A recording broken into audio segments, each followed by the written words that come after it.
Huwag mo tong gagawin kung greedy ka. Bibili ka ng mamahaling whey protein powder na caramel macchiato flavor.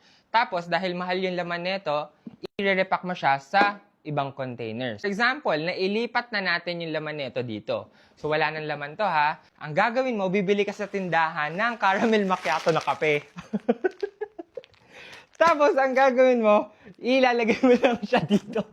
Basically, ipapalitan mo yung laman nito ng whey protein dun sa caramel macchiato na kape.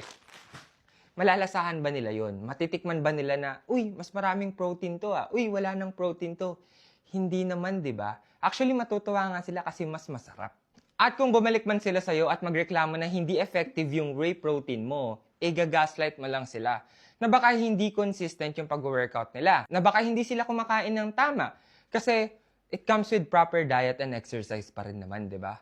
Basically, hindi talino ang kailangan mo, panggagaslight. At lagi mong tatandaan na basta wag ka lang magiging greedy kasi doon ka na mahuhuli. At kung kinakabahan ka kung paano mo i-reseal to, gagamit ka ng clean wrap, spread mo lang siya dyan, tas gamit ka ng heat gun, yung plastic, kusa niya ng yayakapin, and basisil na yan. Mas magmumukha ng brand new. Sa tatandaan mo, hindi ka magkakaroon ng grasya kung meron ka pang konsensya.